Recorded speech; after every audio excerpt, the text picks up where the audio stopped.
Howdy, lieutenants and economists. The most volatile, evil, disgusting things on the planet, humans. If you have a video request, you can always go to assholeconsulting.com. Yeah, I am gonna charge you, kids. And that is the importance of not fucking up. You are such an asshole!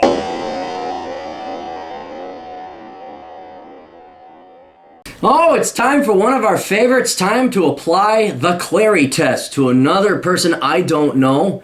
And again, we'll quickly explain it for those of you who are new to the channel. There is a test I came up with several years ago, many years ago, back in the 90s.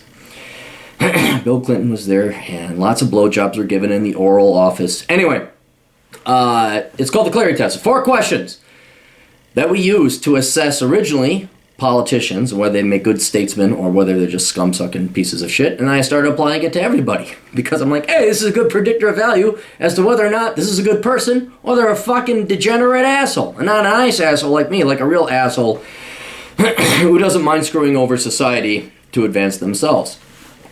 So, what did they major in? Did they major in something that's going to help society or where society has to help them? In other words, did they major in something like engineering, accounting, the trades, something that actually produces something of value of society? Or did they say, I'm going to major in international relations at McAllister, which basically says, everybody else take care of me because I'm not going to produce jack shit of what you people want. You're all going to make government jobs and nonprofits that donate to charity so I can have a make-believe wannabe adult job.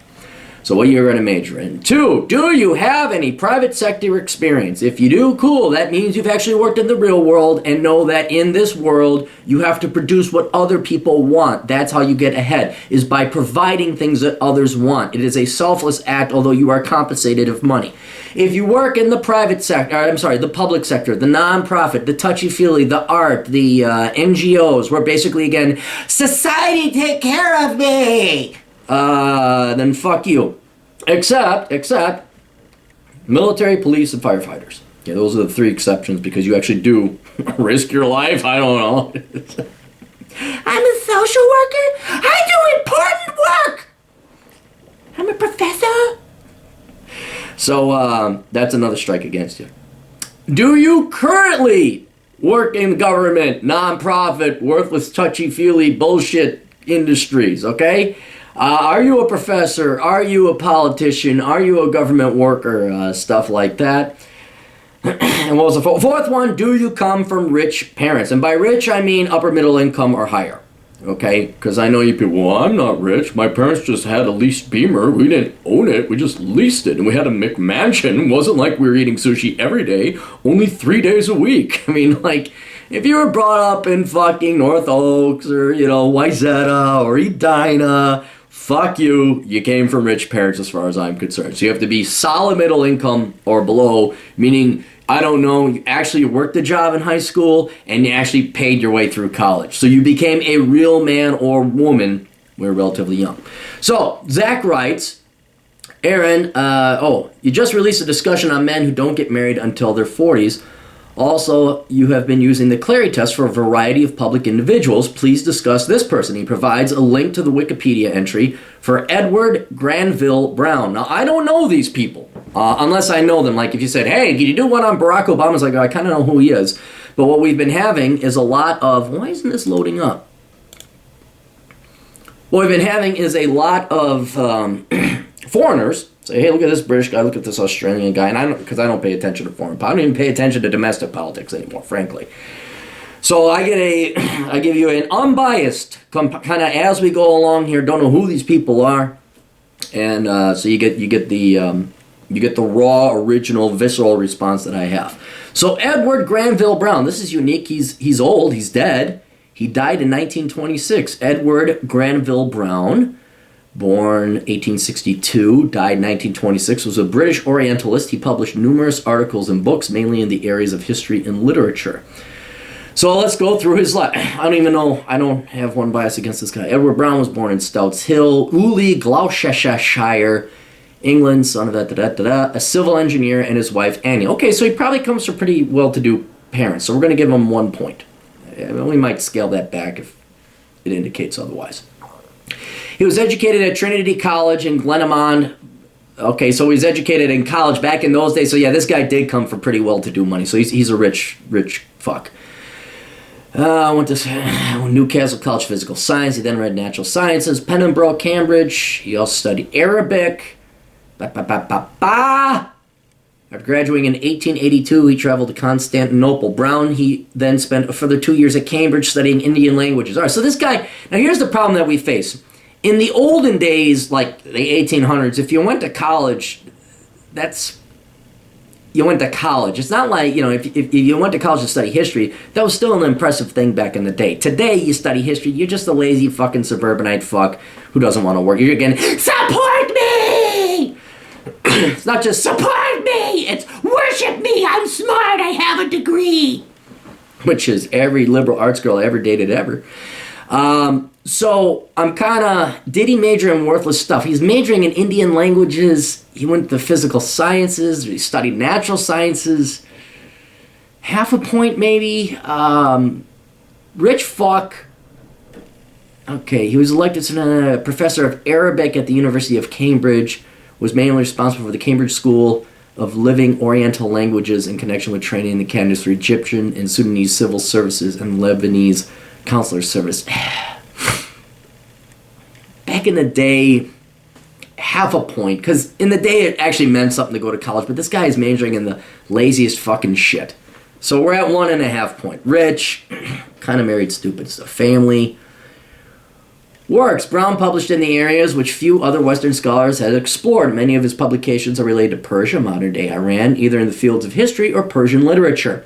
He is perhaps known for his documentation and historical narratives of the Bahai'i movement, as relayed by Count Gibonneau. You ever notice how little about history you actually fucking know? Like, who the fuck are these guys?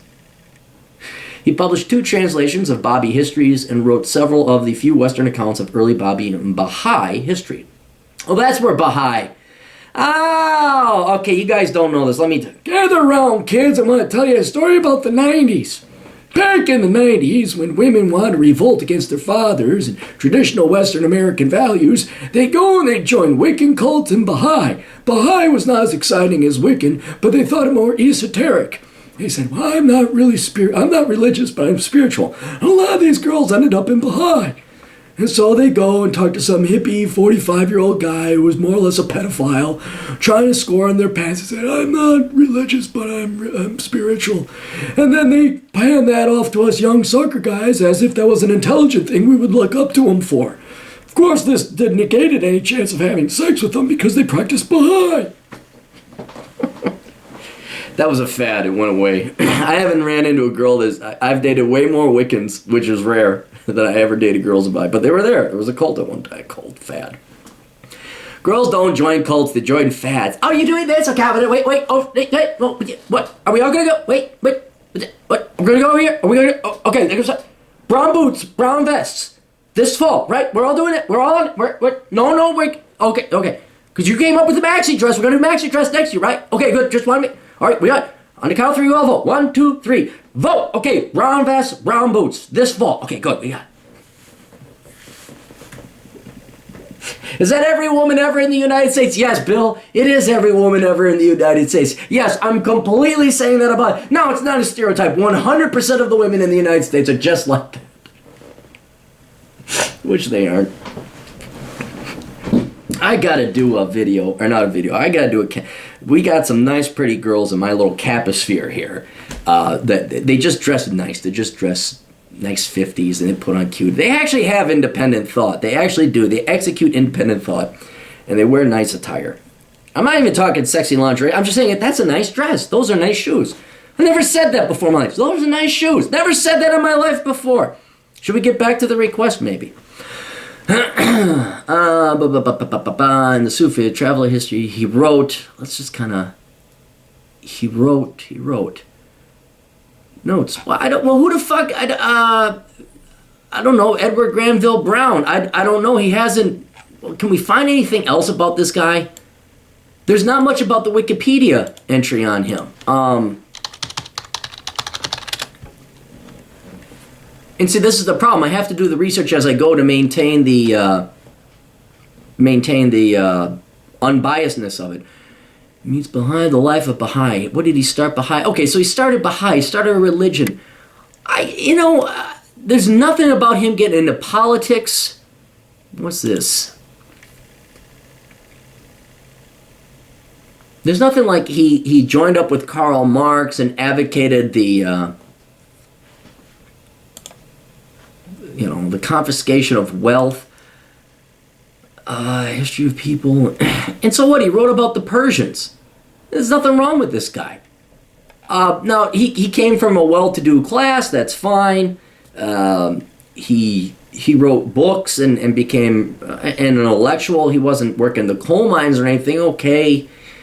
But at the same time, unlike a lot of people that came from this background, he didn't run into politics. There's no mention of him going into politics. He didn't want to take over. And unless someone else, maybe put in the comment section below, I don't see anything wrong with this guy. He didn't start thinking and getting grandiose ideas that I'm going to go join the UN and tell other people how to live and take their money and give it to other people so they vote me into office. He didn't do that.